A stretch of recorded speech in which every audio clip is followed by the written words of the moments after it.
Ya, sahabat kaum muslim, kita akan lanjutkan pertanyaan Ibu Rini dari Siantar tadi. Yang pertanyaan beliau yang ketiga, yaitu apakah di air itu memang ada kutu, ya, sehingga ada istilah kutu air Ya. seperti itu. Silakan, Dok. Ya, baik. Terima kasih Bu pertanyaan. Tadi sempat lupa ya. Iya, Alhamdulillah tadi betul. kita ingat ya. Alhamdulillah teringat lagi ya. Ya, jadi kalau orang yang suka di air ya, main-main air ya, itu bisa menyebabkan satu apa ya? Ya infeksi ya. Yang paling sering itu salah satunya adalah infeksi karena jamur. Nah, jadi kalau dibilang kutu air itu karena kutu, bukan kutu dia. Nah, paling sering itu karena jamur, jadi nanti semakin dia lembab gitu ya. Jadi mudahkan jamur itu tumbuh ya, apalagi itu daerah sela-sela jari kita Iya, ya. Nah, betul. itu daerah lembab tuh ya, apalagi sering dengan air. Nah, semakin lama kita di situ nanti ya ini bisa menimbulkan luka dia. Jadi jamur infeksi jamur tadi bisa menyebabkan namanya istilahnya kalau dalam medis itu maserasi ya. Suatu macam luka ya. Dan ini yang disebut dengan kutu air. Jadi bukan berarti dia ada kutu di situ ya. Nah, malah dia penyebabnya karena infeksi tapi karena jamur tadi. Jamur, berarti kutu air itu hanya sebuah istilah Ya, saja, benar. Dok, ya, bukan berarti penyebabnya karena kutu Iya. seperti itu. Dan itu bukan beda dengan kudis, Dok, ya. Ya, beda. Berbeda. Oke, sedangkan kalau kudis tadi itu memang disebabkan karena tungau, Ya, Dok, ya, yang bernama skabies, Sarcoptes ya. scabies. Oke. Ya, kita lanjutkan nih, Dok, mengenai bagaimana cara pengobatannya, Dok. Ini apakah pengobatannya itu simpel, Ya, mudah, atau berat gitu? ya, para pemirsa, sahabat Salam TV dimanapun Anda berada, kalau dibilang pengobatannya mudah, ya sebenarnya cukup mudah juga ya.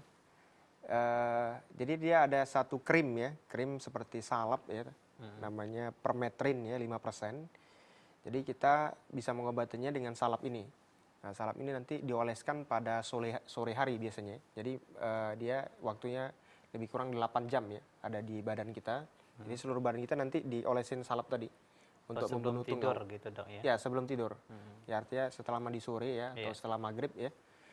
Dioleskan, oke, hingga sampai besok pagi ya. Ya, subuh nanti baru mandi bersih-bersih. Nah, jadi insya Allah dengan krim tadi ya, jadi tungau itu bisa atau larva yang ada itu bisa membunuh dengan krim tadi. Oke, kalau obat bentuk tablet gitu, Dok, itu ada nggak, Dok? Ya, kalau bentuk tablet ya itu untuk mengobati gejala ya. Ya, gejalanya itu seperti tadi gatal-gatal ya, itu kita biasa kasih tambahan juga obat makan ya.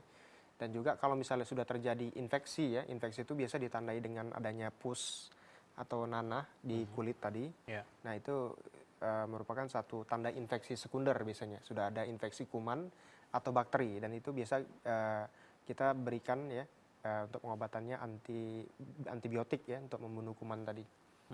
Oke.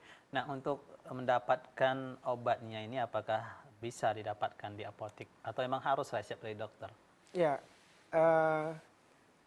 ya kalau krim permetrin tadi sebenarnya bisa ya di apa namanya dibeli secara langsung ya. Walaupun sebaiknya dengan resep dokter sebenarnya ya. Artinya ya memang itu penyebabnya karena kudis tadi ya. Nah, Oke. Nah, ini biasanya dulu saya ingat di kampung itu kalau apa-apa, apakah itu kurap, panu, saya lupa juga, atau kakudis, ya. obatnya itu satu, yaitu salep nosip. Nah, ini harus dibilang disebut mereknya ya, nosip. Nah, menurut dokter sendiri bagaimana ini? Ya, itu masing-masing ada penyebabnya ya. Jadi kalau memang karena dia jamur ya kita harus kasih obat anti jamur gitu ya. Iya. Kalau misalnya karena tadi tungau tadi ya kita kasih obat yang anti tungau tadi ya krimnya. Jadi dia ada berbeda ya masing-masing. Oke. Kalau nosip itu sebenarnya apakah bisa untuk semuanya atau khusus juga, Dok? Setahu dokter. Ya, kalau nosip tuh dia tertentu ya. Ya jadi apa namanya ya nggak bisa juga kita bilang untuk semuanya ya karena masing-masing itu penyebabnya tadi ada banyaknya. Bisa karena virus, bisa karena jamur, bisa karena parasit ya, bisa karena bakteri. Oke, jadi tidak harus obat itu tidak semua harus Ya, untuk sejenis penyakit semua bisa, Dok, ya. ya Jadi benar. bagusnya memang yang khusus untuk pengobatan itu seperti itu, Ya. Dok, ya. Nah, untuk pengobatnya itu sendiri tadi obatnya itu tidak sulit untuk didapatkan atau gimana, Dok, Ya, kira-kira? insya Allah enggak ya. Jadi krim permetrin tadi ya yang 5% itu bisa didapatkan di apotek ya. Oke, itu kan dokter bilang ada ini berapa persen ini apa Ya. diracik lagi atau memang sudah siap gitu dok? Ya sudah siap, Sudah sudah siap. dipakai. Oke, saya kira harus Memang, diracik lagi ini, tentunya merepotkan iya. juga ya dok. Sud- Nah, kemudian nih dok, untuk pengobatan tadi kan dianjurkan di malam hari sebelum tidur. Nah, sebelumnya itu apa ya dok yang bagusnya? Apakah mandi dengan air hangat atau bagaimana dok? Atau dengan sabun juga, sabun pakai sabun yang tertentu untuk ya. sabun kesehatan atau gimana dok? Ya, kalau mandi ya mandi ya seperti biasa saja ya, nggak ada khusus ya, ya bersih-bersih ya di Ya. sabun juga boleh ya. Tapi nanti setelah itu nanti ya seluruh badan kita itu diolesin salep tadi, salep permetrin tadi ya, 5%, ya diolesin tipis-tipis ya di mana apa yang ada ya, ya seluruh badan ya, seluruhnya. Supaya apa namanya yang ada penyebaran di mana itu dia tungaunya bisa mati ya. Oke, berarti walaupun yang hanya infeksi itu di daerah pergelangan tangan, Ya. tapi itu harus ke semua Ya. tubuh. Jadi kita Alasnya tadi apa dok? ya mencegah karena tadi tungau tadi kan bisa membuat banyak terowongan ya, kita nggak Iya. tahu dia bisa sampai di mana gitu. Apakah sudah sampai ke badan ya atau mungkin daerah lipatan paha, kita nggak tahu. Oke. Nah, ketika sedang pengobatan ya dok, agar tidak mudah menular lagi, ini kan biasanya sudah diobati, sudah sembuh, tiba-tiba kok muncul lagi gitu. Ini apa yang harus dilakukan ini dok?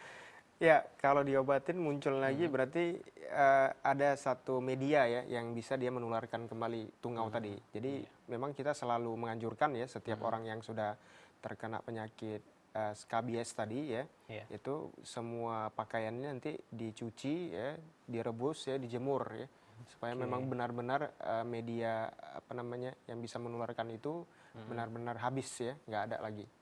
Nah itu biasanya kita edukasi supaya dilakukan lebih kurang ya 1 minggu ya, ya supaya benar-benar media penularannya nggak ada lagi. Pengobatannya itu 1 minggu seperti itu dok. Ya jadi setiap yang menularkan ya tadi kan apa namanya ada beberapa ya yang bisa menyebabkan medianya ya seperti baju ya Oke. atau spray ya tempat tidur ya atau handuk ya. Jadi setiap setelah dipakai ya itu dicuci bersih-bersih ya, Oh iya iya iya. direbus kalau bisa hingga dijemur ya, sehingga tungaunya itu benar mati deh. Selama pengobatan itu dianjurkan Ya, seperti itu dok ya, ya. jadi Oke, kita berarti seperti spray dan sebagainya. Kemudian mungkin tilam juga dok ya, ya. Ini bisa kalau mungkin untuk mencucinya sulit mungkin direbus bisa dok direbus ya, saja. ya Oke. direbus, ya dijemur ya, Oke. Nah, ini mungkin terkadang kita lupakan, Dok, ya, ya berobat, tapi kita tidak menjaga kebersihan pakaian. benar, Kita menganggap ya begitu kita pakai, mungkin pakaian seragam misalnya, Dok, ya, ya, besok dipakai lagi. ya benar, Nah, mungkin ini yang menyebabkan sahabat muslim apa anak-anak di rumah mungkin mudah juga terkena walaupun sudah pakai apa namanya pengobatan benar sekali. salapnya, Dok, ya. Oke, kemudian nih, Dok, agar tidak tertular, ini apa yang harus kita lakukan, Dok?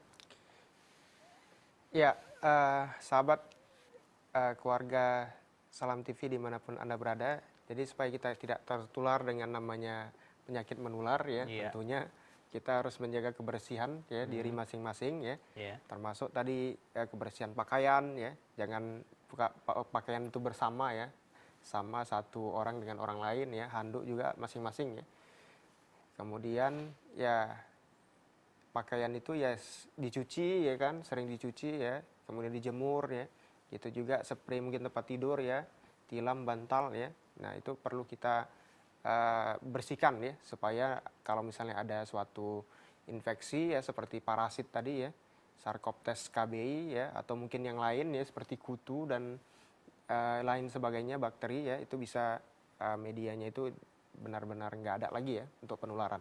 Oke, berarti intinya kita harus menjaga kebersihan, Dok, ya. Ya, Baik pakaian, tempat, dan tubuh, Dok, benar ya. sekali. Nah, kemudian terakhir nih, Dok, sebelum kita berpisah satu lagi, ada yang ini fakta atau mitos, sahabat keluarga muslim. Apakah skabies ini ada yang mengatakan itu nggak perlu diobati, itu dibiarkan saja akan sembuh Ya. sendiri. Ini gimana, Dok? Betul, ini mitos atau fakta, Dok?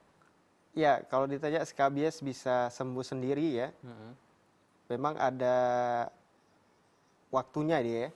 Waktu dia menjadi tungau dewasa itu jadi telur ya hingga tungau dewasa 16 sampai 17 hari ya. Nah, tetapi siapa yang tahan ya kalau misalnya dia menderita segitu lama ya, menimbulkan gatal-gatal ya. Nah, kalau dibilang bisa sembuh sendiri itu sebenarnya relatif ya, memang ada ya. Ada. Nah, tapi kalau misalnya dia sampai menimbulkan infeksi yang dalam ya, itu kalau tidak diobatin malah bisa berbahaya. Oke, nah berarti jawabannya bisa mitos, bisa Iya, fakta, dok ya. Mungkin bagi orang yang bekerja di luar, misalnya di terik panas matahari, mungkin terkena bagian pergelangan tangan ini mungkin karena panas matahari bisa iya, mati juga, dok iya ya, benar. tungau itu seperti itu, jadi bisa sembuh sendiri seperti itu. Oke, ya terima kasih dok. Tidak terasa sudah 1 jam kita bersama, sahabat Gom Muslim yang ada di rumah. Terima kasih banyak juga atas kebersamaan Anda ya. Insya Allah kita akan berjumpa pada episode berikutnya. Akhirnya saya terus Lian pamit undur diri. Assalamualaikum warahmatullahi wabarakatuh. Waalaikumsalam warahmatullahi